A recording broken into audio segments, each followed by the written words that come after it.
ಎಲ್ಲರಿಗೂ ನಮಸ್ಕಾರ. ಇಂದಿನ ಈ ವಿಡಿಯೋನಲ್ಲಿ SEP ಸೆಕೆಂಡ್ ಸೆಮ್ BBA ಮಕ್ಕಳ ಕನ್ನಡ ಪಠ್ಯಪುಸ್ತಕದಲ್ಲಿ ಇಡಲಾಗಿರುವಂತಹ ಆಕಾಶಕ್ಕೊಂದೇ ಮೆಟ್ಟಿಲು ಈ ಪಾಠವನ್ನು ಬರೆದಿರುವಂಥವರು ಪ್ರಜ್ಞಾ ಮತ್ತಿಹಳ್ಳಿ ಅನ್ನೋರು.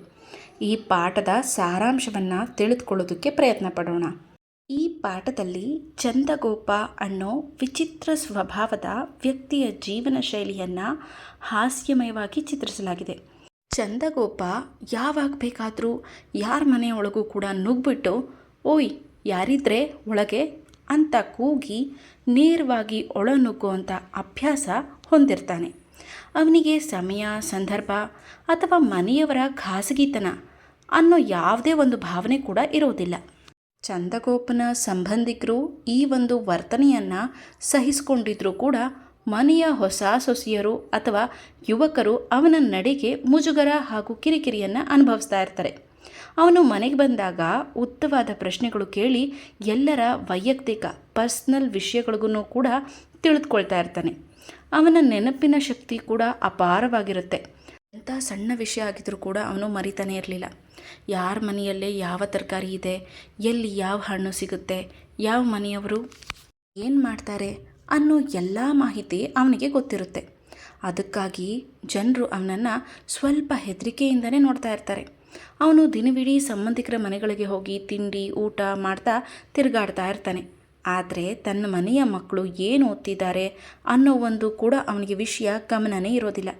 ಚಂದಗೋಪ ಊರೂರು ತಿರ್ಕೊಂಡು ಜನರ ಮನೆ ಸುದ್ದಿಗಳನ್ನೆಲ್ಲ ಕೇಳಿ ತಿಳ್ಕೊಳ್ತಾ ಇರ್ತಾನೆ. ಅವನು ಬೇಕು ಅಂತ ಯಾವತ್ತೂ ಕೂಡ ಉದ್ದೇಶಪೂರ್ವಕವಾಗಿ ಅವರ ವಿಷಯನ ಇವರ ಹತ್ರ, ಇವರ ವಿಷಯನ ಅವರ ಹತ್ರ ಚಾಡಿ ಹೇಳೋ ರೀತಿಯಲ್ಲಿ ಅಂತೂ ಅವನ ಉದ್ದೇಶ ಇರೋದಿಲ್ಲ. ಆದರೂ ಕೂಡ ಕೆಲವರು ಕೇಳಿದಾಗ ಸಹಜವಾಗಿಯೇ ಎಲ್ಲ ವಿಷಯಗಳನ್ನು ಹೇಳಿಬಿಡ್ತಿರ್ತಾನೆ. ನಂತರ ಈ ಸುದ್ದಿಗಳು ಜನರಿಂದ ಜನರಿಗೆ ಹರಡಿ ದೊಡ್ಡ ಜಗಳ ಹಾಗೆ ವೈಮನಸ್ಸಿಗೆ ಕಾರಣವಾಗ್ತಿತ್ತು. ಹೀಗಾಗಿ ಜನರು ಎಲ್ಲದರ ಮೂಲ ಚಂದಗೋಪನೇ ಅಂತ ಭಾವಿಸ್ತಿದ್ರು. ಜನರ ಮಧ್ಯೆ ಯಾರ ಗಮನಕ್ಕೂ ಬಾರದಂತೆ ಇದ್ದ ಅವನ ಮಗ ಚೂಡಾಮಣಿ. ಅವನು ಸೆಕೆಂಡ್ PUC ಪರೀಕ್ಷೆಯಲ್ಲಿ ರಾಜ್ಯಕ್ಕೆ ಪ್ರಥಮ ಸ್ಥಾನ ಪಡೆದಿರ್ತಾನೆ. ಇದರಿಂದಾಗಿ ಅವರ ಕುಟುಂಬ ಅಚಾನಕ್ಕಾಗಿ ಪ್ರಸಿದ್ಧಿಯಾಗ್ಬಿಡುತ್ತೆ. ಪತ್ರಿಕೆ ಟಿವಿಗಳಲ್ಲಿ ಅವರ ಮನೆಗೆ ಬಂದು ಚೂಡಾಮಣಿಯ ಸಾಧನೆಯನ್ನು ಹೊಗಳ್ತಾ ಇರ್ತಾರೆ. ಈವರೆಗೆ ಚಂದಗೋಪನನ್ನು ಅಲಕ್ಷ್ಯ ಮಾಡ್ತಿದ್ದಂಥ ಸಂಬಂಧಿಕರು ಈಗ ತುಂಬ ಗೌರವದಿಂದ ಮಾತನಾಡೋದಕ್ಕೆ ಪ್ರಾರಂಭಿಸ್ತಾರೆ. ಚಂದಗೋಪನಿಗೂ ಮಗನ ಬಗ್ಗೆ ಹೆಮ್ಮೆ ಹೆಚ್ಚಾಗಿ ಅವನನ್ನು ಎಲ್ಲರ ಮನೆಗಳಿಗೆ ಕರ್ಕೊಂಡು ಹೋಗ್ತಾ ಇರ್ತಾನೆ. ಇಷ್ಟಕ್ಕೆ ಸುಮ್ಮನಾಗದೇ ಇರುವಂತಹ ಚೂಡಾಮಣಿ ಮುಂದೆ ಕೂಡ ವಿದ್ಯಾಭ್ಯಾಸದಲ್ಲಿ ತುಂಬ ಉತ್ತಮ ಸಾಧನೆಯನ್ನು ಕೂಡ ಮಾಡ್ತಾನೆ. ಚಂದಗೋಪ ಮೊದಲಿನಿಂದಲೂ ಕೂಡ ಎಲ್ಲರ ಮನೆಗಳಿಗೆ ಹೋಗಿ ಅವರ ಕುಟುಂಬದ ವಿಚಾರಗಳನ್ನ ಕೇಳಿ ತಿಳಿದುಕೊಳ್ಳುವಂತಹ ಅಭ್ಯಾಸ ಹೊಂದಿರ್ತಾನೆ. ಅವನು ಕೇಳಿದ ಸುದ್ದಿಗಳನ್ನ ಬೇರೆ ಕಡೆ ಹೇಳ್ತಿದ್ದ. ಇದರಿಂದ ಕೆಲವೊಮ್ಮೆ ಕುಟುಂಬಗಳ ನಡುವೆ ಜಗಳ ಕೂಡ ಉಂಟಾಗಿರುತ್ತೆ. ಆದರೂ ಅವನಿಗೆ ಕೆಟ್ಟ ಉದ್ದೇಶ ಏನೂ ಇರಲಿಲ್ಲ. ಅವನು ಸಹಜವಾಗಿ ಮಾತನಾಡ್ತಿರ್ತಾನೆ. ಆದರೆ ಇದೇ ಸಂದರ್ಭದಲ್ಲಿ ಅವನ ಜೀವನದಲ್ಲಿ ತುಂಬ ದೊಡ್ಡದೊಂದು ಬದಲಾವಣೆ ಬಂದುಬಿಡುತ್ತೆ. ಮಗ ಚೂಡಾಮಣಿ ರಾಜ್ಯದಲ್ಲಿ ಪ್ರಥಮ ಸ್ಥಾನ ಪಡೆದಿರೋದ್ರಿಂದ ಆಗ ಅವರಿಗೆ ಯಾರೂ ಗಮನಿಸದೇ ಇದ್ದಂತಹ ಚಂದಗೋಪನ ಕುಟುಂಬ ಏಕಾಏಕಿ ಪ್ರಸಿದ್ಧಿಯಾಗಿ ಚೂಡಾಮಣಿ ಪ್ರತಿಭಾವಂತ ವಿದ್ಯಾರ್ಥಿ ಅಂತ ಎಲ್ಲರೂ ಹೊಗಳೋದಕ್ಕೆ ಶುರು ಮಾಡ್ತಾರೆ. ಇದರಿಂದ ಚಂದಗೋಪನಿಗೂ ಗೌರವ ಹೆಚ್ಚಾಗುತ್ತೆ.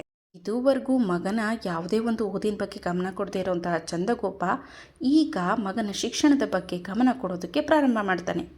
ಮಕ್ಕಳ ಓದು, ಅವರು ಎಷ್ಟು ಮಾರ್ಕ್ಸ್ ತೊಗೊಂಡಿದ್ದಾರೆ, ಪರೀಕ್ಷೆಗಳ ಬಗ್ಗೆ ಮಾಹಿತಿ ಸಂಗ್ರಹಿಸೋದು, ಈ ಥರ ಮಕ್ಕಳಿಗೂ ಕೂಡ ಸಲಹೆ ನೀಡುವಂಥದ್ದು, ಶಾಲೆಗಳಲ್ಲಿ ಭಾಷಣ ಮಾಡುವಂಥ ಮಟ್ಟಿಗೆ ಅವನು ಬೆಳೆದು ಬಿಡ್ತಾನೆ. ಇದಾದ ನಂತರ ಚೂಡಾಮಣಿ ತನ್ನ ಎಲ್ಲ ವಿದ್ಯಾಭ್ಯಾಸನೂ ಮುಗಿಸಿ ಅಮೇರಿಕಾಗೆ ಹೋಗಿ ಉದ್ಯೋಗ ಕೂಡ ಪಡೆದಾಗ ಚಂದಗೋಪನ ಹೆಮ್ಮೆ ಇನ್ನಷ್ಟು ಹೆಚ್ಚಾಗುತ್ತೆ. ಆತ ಅಮೇರಿಕಾ ಬಗ್ಗೆ ಎಲ್ಲೆಡೆ ಮಾತನಾಡ್ತಾ ಜನರಿಗೆ ತನ್ನ ಅನುಭವಗಳನ್ನ ಹೇಳ್ತಾ ತಿರ್ಕೊಳ್ತಾ ಇರ್ತಾನೆ. ಇದರಿಂದ ಜನರಿಗೆ ಬೇಸರ ಆಗುತ್ತೆ. ಆದರೂ ಕೂಡ ಚಂದಗೋಪ ನಮ್ಮವನೇ ಅಲ್ವಾ ಅಂತ ಅವನ ಮಾತುಗಳನ್ನೆಲ್ಲ ಸಹಿಸ್ಕೊಳ್ತಾ ಆ ಪರಿಸ್ಥಿತಿಗೆ ಅನುಗುಣವಾಗಿ ಇರೋದಕ್ಕೆ ಶುರು ಮಾಡ್ತಾರೆ. ಚೂಡಾಮಣಿ ಅಮೇರಿಕಾದಲ್ಲಿ ಕೆಲಸ ಮಾಡ್ತಿದ್ದಾಗ ಅಲ್ಲೇ ಇದ್ದಂತಹ ಚಂದ್ರಾವಳಿಯ ಮನೆಯವರು ಹೆಚ್ಚಿನ ಯಾವುದೇ ಸಂಪ್ರದಾಯಗಳನ್ನು ಇಲ್ಲದೆ ತ್ವರಿತವಾಗಿ ಮದುವೆ ನಿಶ್ಚಯ ಮಾಡಿಬಿಡ್ತಾರೆ. ಚಂದಗೋಪನಿಗೆ ಇದು ತುಂಬ ವಿಚಿತ್ರವಾಗಿ ಕಾಣಿಸುತ್ತೆ. ಸಾಮಾನ್ಯವಾಗಿ ಊರಿನಲ್ಲಿ ಮದುವೆ ಅಂದರೆ ತಿಂಗಳುಗಟ್ಟಲೆ ಸಿದ್ಧತೆ, ಬಂಧುಗಳನ್ನು ಕರೆಯೋದು, ಮನೆ ತುಂಬ ಸಡಗರ, ಊಟ ಉಪಚಾರ ಇದೆಲ್ಲ ನಡೆದೇ ಇರುತ್ತೆ. ಆದರೆ ಇಲ್ಲಿ ಮದುವೆ ಎಲ್ಲನೂ ಕೂಡ ಪೇಟೆಯಲ್ಲಿರುವಂತಹ ಕಲ್ಯಾಣ ಮಂಟಪದಲ್ಲಿ ಕೆಲವು ಗಂಟೆಗಳಲ್ಲಿ ಕಾಂಟ್ರಾಕ್ಟ್ ಮೂಲಕ ಮುಗಿದು ಹೋಗುತ್ತೆ. ಭಟ್ರು, ಊಟ, ಬಾಗಿನ, ಉಡುಗೆ, ಪಾತ್ರೆಗಳು ಎಲ್ಲವನ್ನೂ ಕೂಡ ಕಾಂಟ್ರಾಕ್ಟ್ರವರು ಸಿದ್ಧಪಡಿಸಿರ್ತಾರೆ. ಚಂದಗೋಪನ ಮನೆಯವರಿಗೆ ಯಾವುದೇ ಕೆಲಸ ಕೂಡ ಇರೋದಿಲ್ಲ. ಇದನ್ನು ನೋಡಿ ಚಂದಗೋಪ ತುಂಬ ಬೆರಗಾಗ್ಬಿಡ್ತಾನೆ. ಯಾವುದೇ ಸಂಭ್ರಮನೂ ಇಲ್ಲದೆ ಮದುವೆ ಆಗಿಬಿಡ್ತು ಅನ್ನೋ ಆಶ್ಚರ್ಯ ಅವನಲ್ಲಿ ಮೂಡಿಬರುತ್ತೆ. ಮದುವೆಯಾದ ತಕ್ಷಣ ಚೂಡಾಮಣಿ ಮತ್ತು ಅವನ ಹೆಂಡತಿ ಅಮೇರಿಕಾಗೆ ಹೋಗ್ಬಿಡ್ತಾರೆ. ಕೆಲವು ತಿಂಗಳ ನಂತರ ಸೊಸೆ ಬಸರಿಯಾಗಿದ್ದಾಳೆ ಅನ್ನೋ ಸುದ್ದಿ ಬರುತ್ತೆ.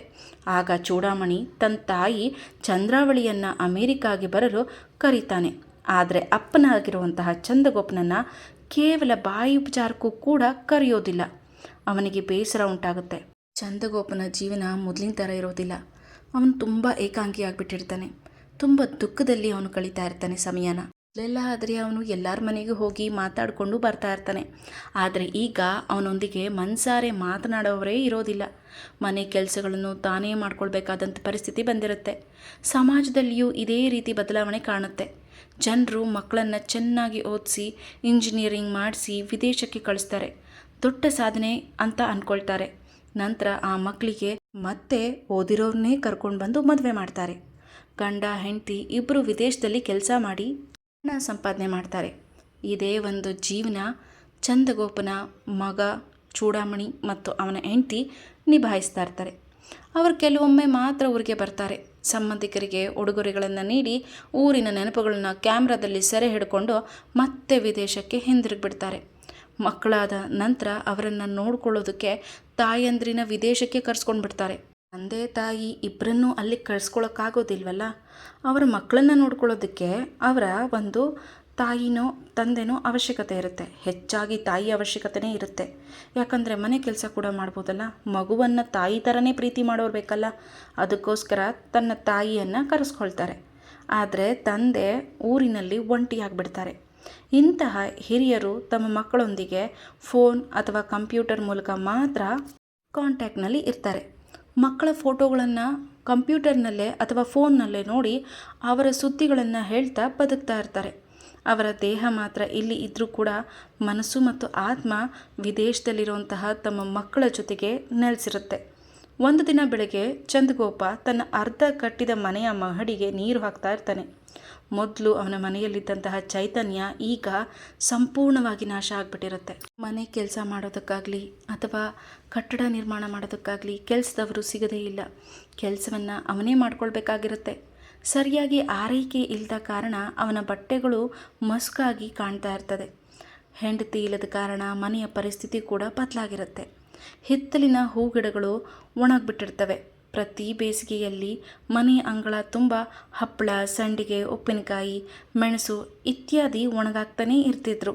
ಆದರೆ ಈ ಸಲ ಅವೆಲ್ಲ ಕಾಣೆಯಾಗಿರುತ್ತೆ. ಆ ಸಡಗರ ಈಗ ಮಾಯವಾಗಿರುತ್ತೆ. ಆದರೆ ಈ ಬಾರಿ ಅವೆಲ್ಲವೂ ಕೂಡ ಇಲ್ಲದೆ ಮನೆ ಬಿಕೋ ಅನ್ನಿಸ್ತಿರುತ್ತೆ.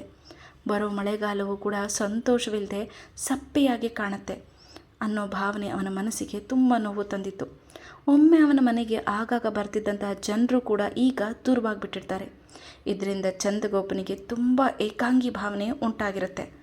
ಆದರೂ ಕೂಡ ಅವನು ತನ್ನ ಎಲ್ಲ ದುಃಖವನ್ನು ಹೊರಗೆ ತೋರಿಸದೆ ಒಳಗೊಳಗೆ ಅನುಭವಿಸ್ತಾ ಇರ್ತಾನೆ. ಈ ಪಾಠದಲ್ಲಿ ಬರುವಂತಹ ಒಟ್ಟಾರೆ ಸಾರಾಂಶ ಏನು ಅಂದರೆ, ಇಂದಿನ ಸಮಾಜದಲ್ಲಿ ಮಕ್ಕಳನ್ನು ಓದಿಸಿ ವಿದೇಶಕ್ಕೆ ಕಳಿಸೋದೇ ಒಂದು ದೊಡ್ಡ ಸಾಧನೆ ಅಂತ ಅಂದ್ಕೊಳ್ಳುವಂತಹ ಮನೋಭಾವ ಬೆಳೆದುಬಿಟ್ಟಿದೆ. ಆದರೆ ಅದರ ಪರಿಣಾಮವಾಗಿ ಹಿರಿಯರು, ಅವರ ತಂದೆ ತಾಯಿ ಎಲ್ಲ ಇರ್ತಾರಲ್ಲ, ಅವರೆಲ್ಲ ಏಕಾಂಗಿ ಜೀವನವನ್ನು ನಡೆಸಬೇಕಾಗಿರುವಂತಹ ಪರಿಸ್ಥಿತಿ ಬಂದಿದೆ ಅಂತ ಲೇಖಕಿ ಸೂಕ್ಷ್ಮವಾಗಿ ಈ ಪಾಠದ ಮೂಲಕ ತೋರಿಸಿದ್ದಾರೆ. ಮಕ್ಕಳು ದೂರದ ದೇಶದಲ್ಲಿ ಬದುಕ್ತಿರ್ತಾರೆ. ತಂದೆ ತಾಯಿಗಳು ಇಲ್ಲಿ ಅವರ ಆಡಿಸಿ ಬೆಳೆಸಿರುವಂತಹ ನೆನಪುಗಳೊಂದಿಗೆ ಬದುಕೋ ಪರಿಸ್ಥಿತಿ ಬಂದಿರುತ್ತೆ. ಕೊನೆಯಲ್ಲಿ ಚಂದಗೋಪನ ಮನೆಯ ಖಾಲಿತನ, ಹೆಂಡತಿ ಇಲ್ಲದ ಮನೆ, ಒಣಗ್ತಾ ಇರುವಂತಹ ಹೂಗಿಡಗಳು, ಇದಕ್ಕೆ ಮೊದಲು ಇದ್ದಂತಹ ಮನೆಯ ಸಡಗರ ಕಳೆದು ಹೋಗಿರುವಂತಹ ಪರಿಸ್ಥಿತಿ, ಇವೆಲ್ಲ ಅವನ ಒಂಟಿತನವನ್ನು ಮನ ಮುಟ್ಟೋ ರೀತಿಯಲ್ಲಿ ತೋರಿಸಿದ್ದಾರೆ. ಒಟ್ಟಿನಲ್ಲಿ ಹೇಳೋದಾದರೆ ಈ ಪಾಠವು ಆಧುನಿಕ ಜೀವನ ಶೈಲಿ, ವಿದೇಶಾಸಕ್ತಿ, ಕುಟುಂಬ ಸಂಬಂಧಗಳಲ್ಲಿ ಉಂಟಾಗಿರುವಂತಹ ದೂರ, ಹಿರಿಯರ ಏಕಾಂಗಿ ಜೀವನ ಹಾಗೂ ಸಮಾಜದ ಬದಲಾಗ್ತಿರುವಂತಹ ಮೌಲ್ಯಗಳನ್ನು ಹಾಸ್ಯ ಹಾಗೆ ವ್ಯಂಗ್ಯದ ಮೂಲಕ ಪರಿಣಾಮಕಾರಿಯಾಗಿ ಚಿತ್ರಿಸಿದ್ದಾರೆ.